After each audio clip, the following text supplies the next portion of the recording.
Okay, so we're going to continue our conversation about rotating fluid dynamics, and we're going to use and look at another example beyond inertial oscillations, which is the Ekman layer.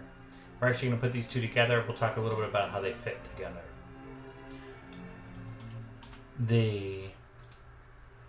So we've already introduced the rotating momentum equation with Coriolis and centrifugal forces. We'll revisit that.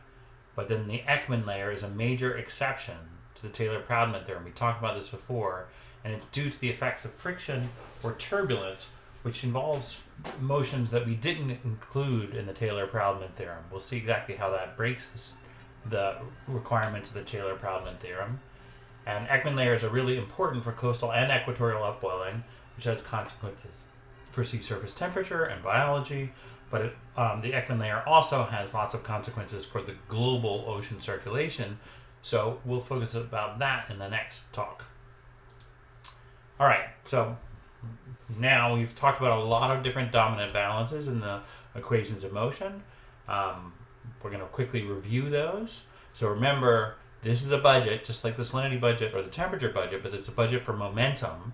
And so we have the rate of change of velocity, that looks like a momentum, then we have advection, we have Coriolis force, we have the pressure gradient force, we have gravity, we have friction. Here's the hydrostatic balance, where gravity is balanced by, or the gravity plus centrifugal force is balanced by the pressure gradient, and this is only in the vertical direction where these two come into play. This happens whenever the aspect ratio is small. The Taylor-Proudman has a much more complicated set of terms that are involved. We have to do a little work to separate out the gradients and density from the other piece of it, but if the density is constant, then this term is zero, and this one is the only one we have to worry about. And in that case, this three-way balance between Coriolis, pressure gradient force with the constant density, and the effects of gravity and centrifugal is what gives us the Taylor-Proudman theorem, which is, remember, the motion that goes in columns that don't tilt over. And so that's what we think about with the Taylor-Proudman theorem. And that involves a lot of different dimensionless constants, which basically say that these terms in white are all small in comparison to the red ones. Here's the new one for today. The Ekman layer doesn't involve pressure gradient, doesn't involve gravity, doesn't involve these terms. It involves the Coriolis force balanced by friction, or in this case, it's really turbulence approximated by a friction law. We'll talk about that in a little bit. Okay, so remember, in an F plane, or even in the beta plane, the rotating momentum equation is approximately like this, where F is the local vertical component of the 2 omega, the rotation axis. So F cross U is the Coriolis force. We can use the right-hand rule to figure out which way that goes. We're going to do that in a second. And then we have the pressure gradient force. We have the other forces, friction, gravity, and then we have the acceleration term, the material derivative of the velocity. And the Taylor-Proudman theorem in the F plane is that approximately F dot gradient of U, that is in the vertical direction, U doesn't change as you go up and down in the vertical. So there's no change of U or V or W in the direction of F. So what could break this Taylor-Proudman and give us some rate of change of U in the Z direction? Well, any of the other terms in the equation that we neglected. So let's consider the friction term. It's hiding inside of here. Friction and turbulence. Now, where might you expect there to be a lot of friction in the ocean? You might expect it to actually be up near the surface of the ocean, where the winds are blowing and doing a lot of mixing. So you might get a stress that's an injection of momentum from the winds, and you might have waves breaking, you might have all kinds of stuff causing turbulence up here. And turbulence, at least in the simple rationale of how Ekman physics work, gets approximated by a viscosity, that is transfer of momentum. Wind stress is really an injection of momentum turbulence mixes that momentum down, and if that mixing of momentum is kind of uniform, so that it's then each of the little eddies acts kind of like a molecule that transports a little momentum when it goes downward and transports a little still water back up into the higher momentum, back and forth and back and forth and back and forth like that, then actually molecular viscosity is not a bad model for the turbulent stresses. But here, all we really have to think about right now is, what if we have a force, F, a frictional force in the direction of the wind, and we want to balance the Coriolis force? How can we do that? Well, here's the direction of the wind, suppose. Then the Coriolis force needs to go in the opposite direction, that is, add these two together. And how do we get that? Well, we get that if F cross V minus that is in the direction of the wind. Here's the wind direction. Here's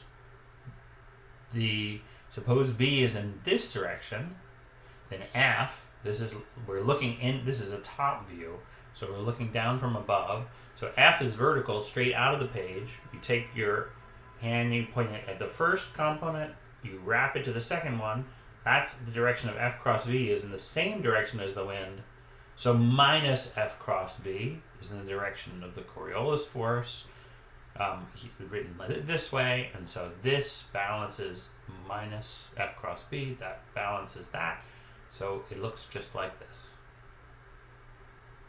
Okay? So the funny thing here is that because of that funny cross product, the direction of the transport is perpendicular to both the force that's causing it and the Coriolis force that's balancing the wind. So we're going to have a lot of different thought. We're going to keep going over this force diagram until it starts to make a little bit more sense.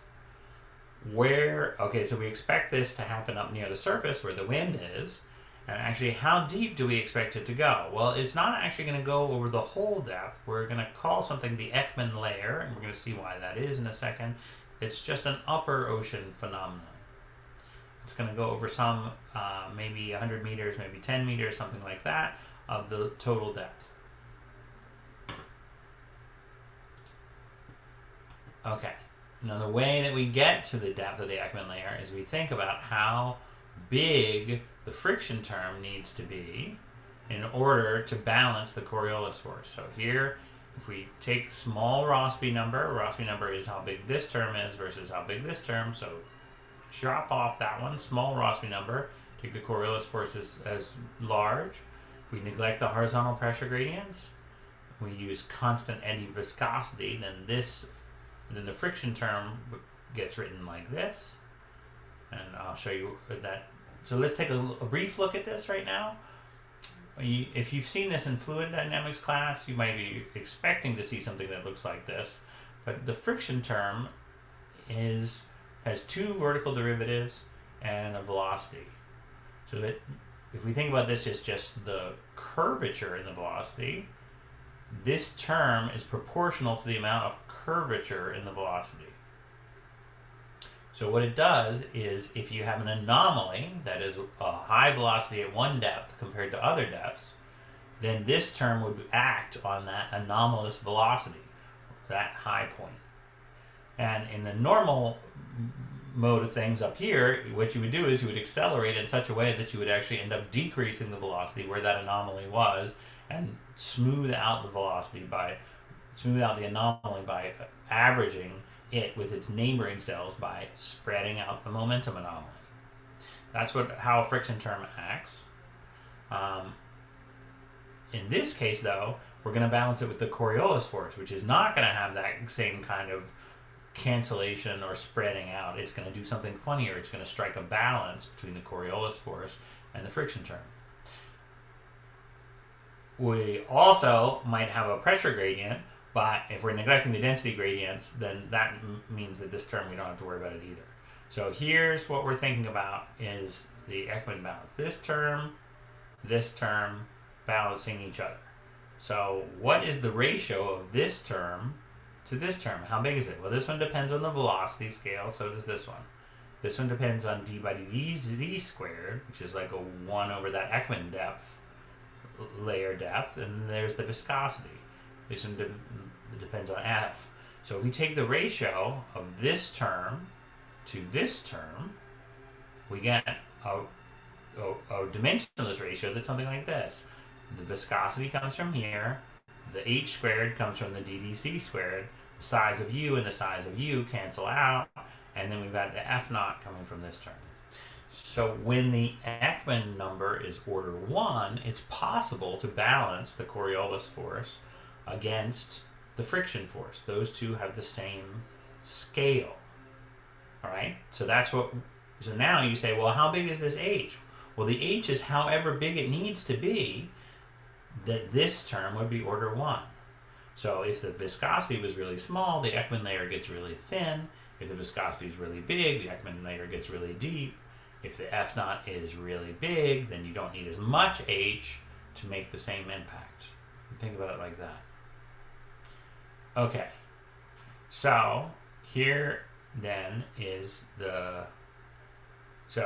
here's another way to think about this is that this term, if we didn't neglect the horizontal pressure gradients, we didn't neglect them back here, we could have had some other terms in the equation doing things, but then this part is the part that explains just the perturbation of velocity due to viscosity. So let's go back here.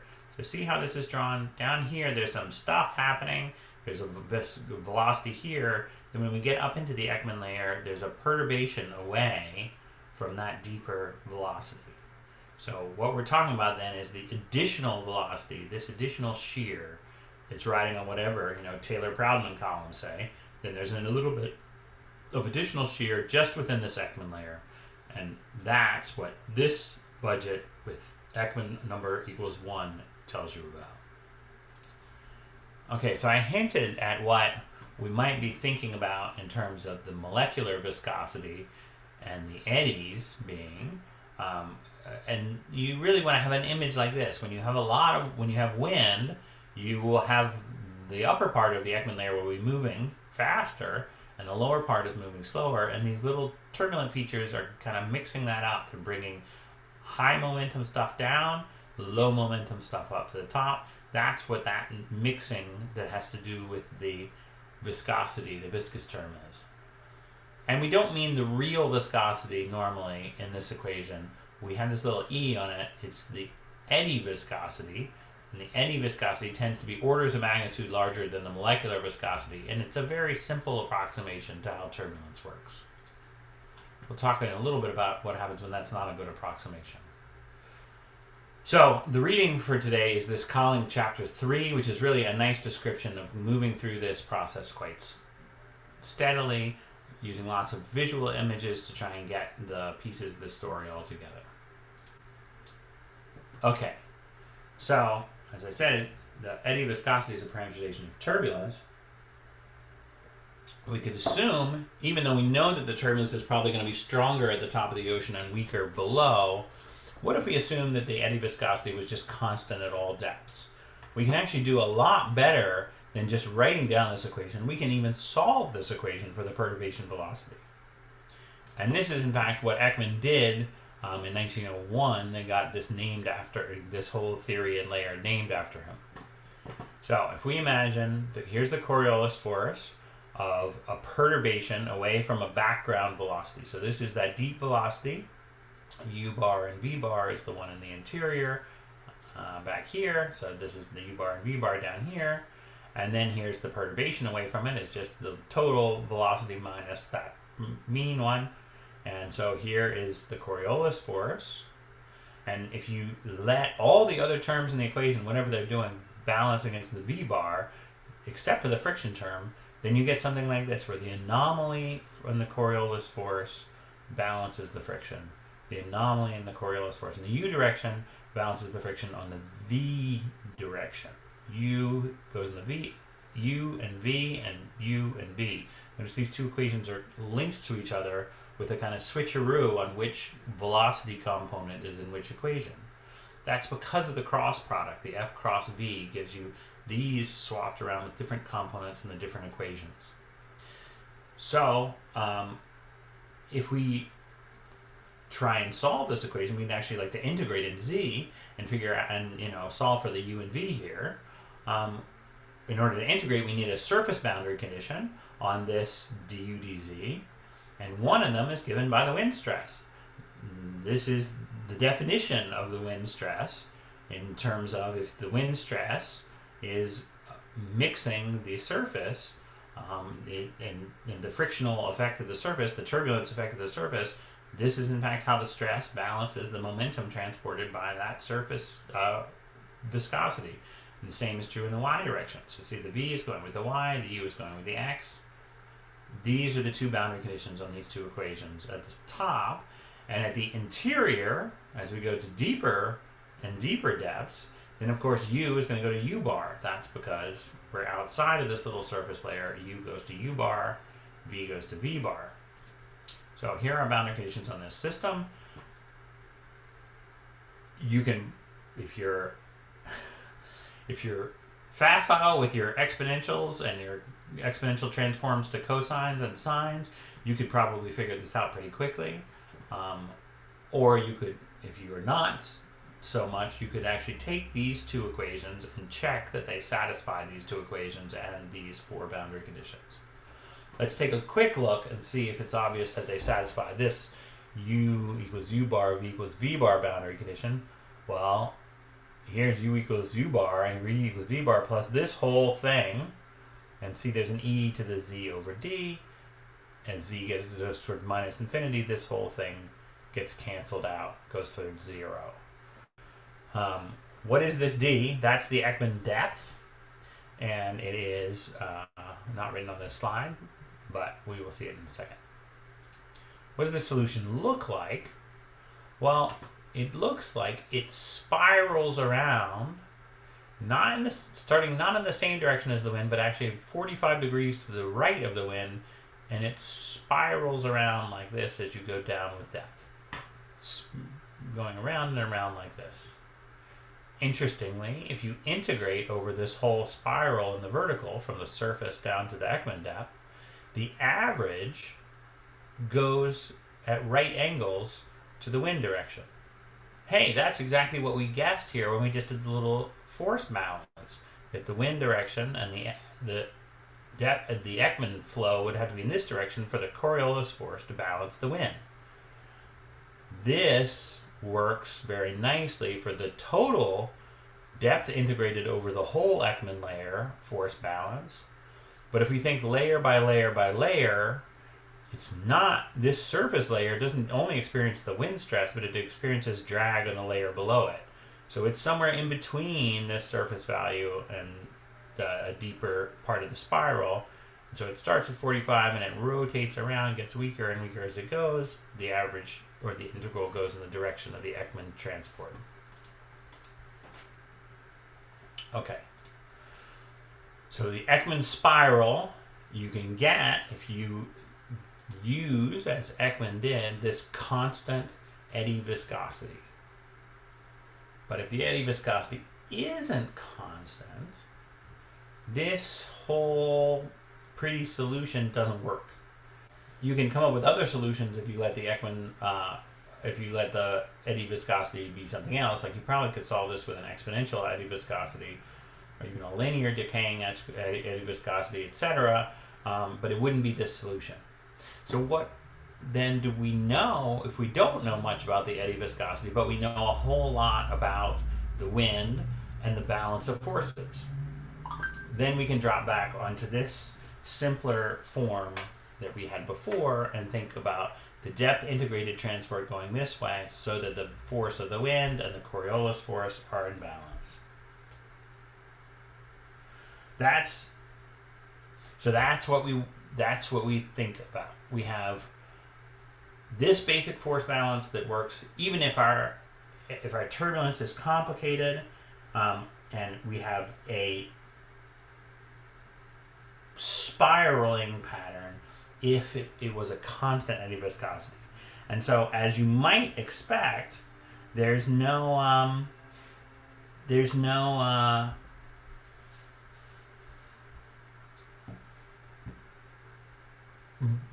the Ekman transport is realized in the real world, where turbulence is complicated and certainly not a constant eddy viscosity.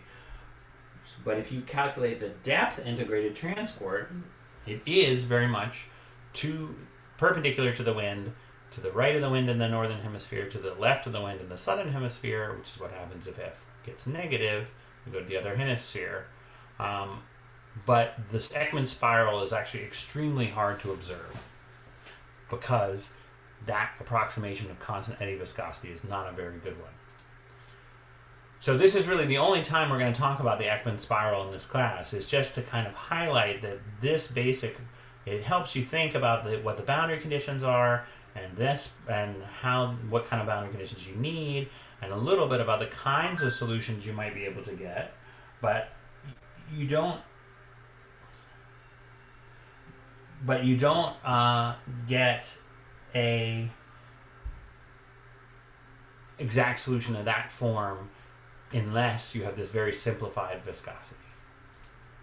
Okay, what about the northern hemisphere, southern hemisphere case? Well, in the northern hemisphere we get an Ekman spiral around to the right like this. In the southern hemisphere, notice I just mirror reflected this image.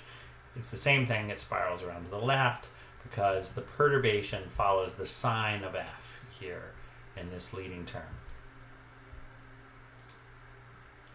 So this results in the Ekman transport in the northern hemisphere being to the right of the wind.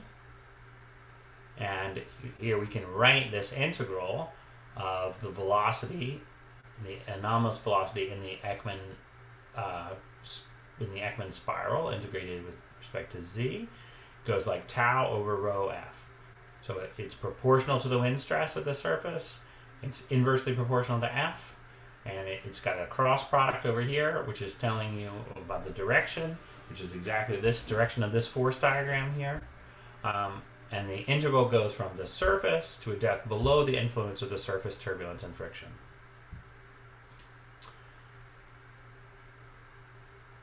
So this is just simple conservation of momentum over the Ekman layer, because we have the force balance in this image is what's observed.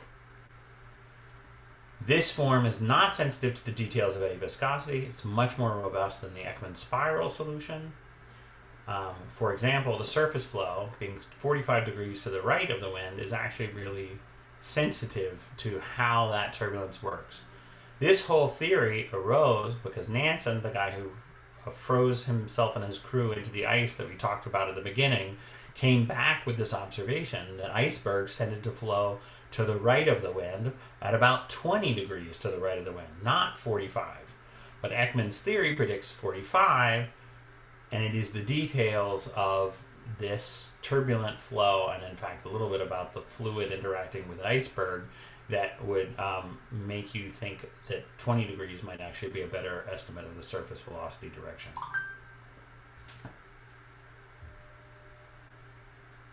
Sorry, my phone keeps ringing.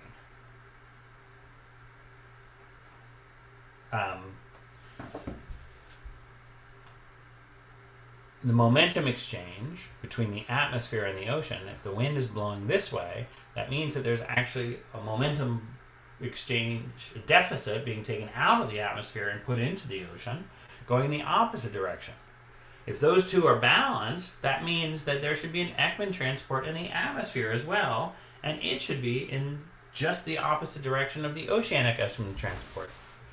And what should its transport mass be? It should be the same mass of the atmosphere going in the opposite direction as the mass of the ocean going in the direction of the Ekman transport. So you may have gotten worried about how we can possibly conserve vector momentum by invoking transports perpendicular to it, and it's because the transport in the atmosphere goes exactly opposite, with an equal amount of mass transport going in the opposite direction of what's happening in the ocean. So here's some nice pictures from Colling showing just this Ekman spiral and then doing the force balance when you think of it integrated over the Ekman layer. So here's the wind stress, here's the average motion of the Ekman layer, and the Coriolis force. This is just a 3D visualization of that same force diagram. So There are a lot of practical applications of the Ekman transport. We've seen the spiral, which is sensitive. We've seen the transport, which is more robust. But we can think about implications of the Ekman transport in a lot of different circumstances, which is what our paper topic will be. So this is what you should be focusing on as you think about your plans document. So, let me show you. Here's the equivalent for the southern hemisphere, which again we've just mirror reflected this force diagram to the southern hemisphere, where now the wind is in this direction and the Ekman transport is to the left of the wind direction in order to make the Coriolis force balance the wind.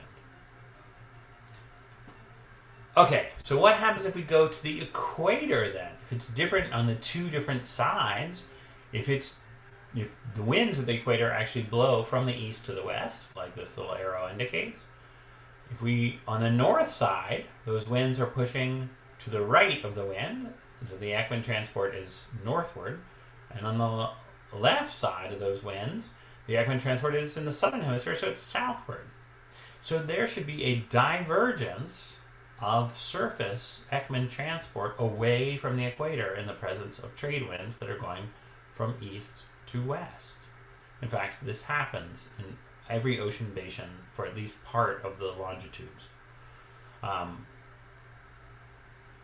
What about if we're right up against the coastline? So, I'm sorry, this is just a side view of this, showing here the trade winds going this way. We're looking from the east to the west here. Then we would expect this Ekman transport would move the surface water away from the equator, which would draw up a little bit of the deeper water, and so you would see a cold tongue, as it's called, right on the equator where this upwelling is occurring.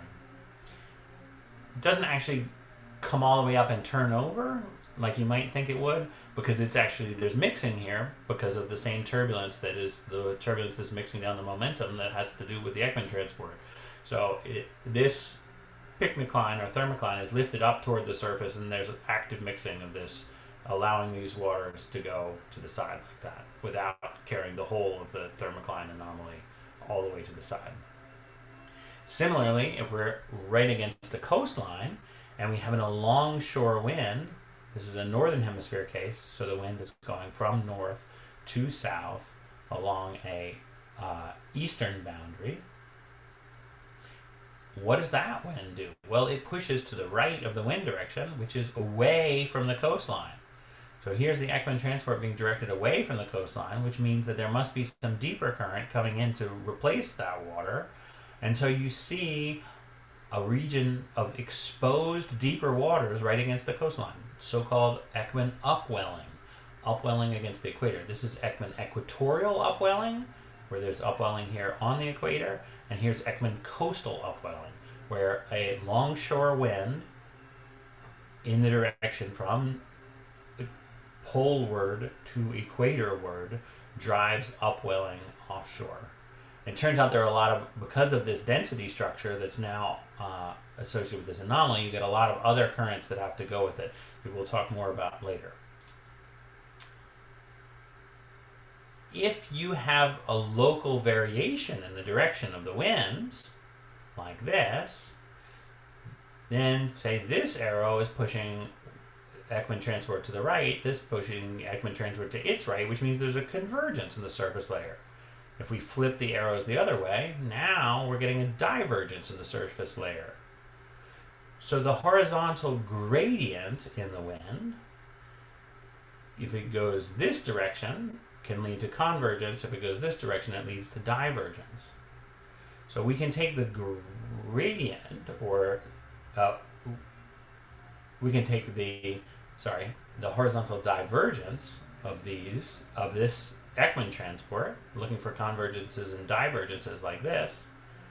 And in fact, those are just, if we integrate in z, since this is already integrated in z, then that means that's just the integral of this, all this convergence is just the vertical velocity coming out of the bottom of that cell. That's our incompressibility relation, that the divergence of the horizontal velocities integrated in z would just give us the vertical velocity at the surface minus the vertical velocity at the base of this layer.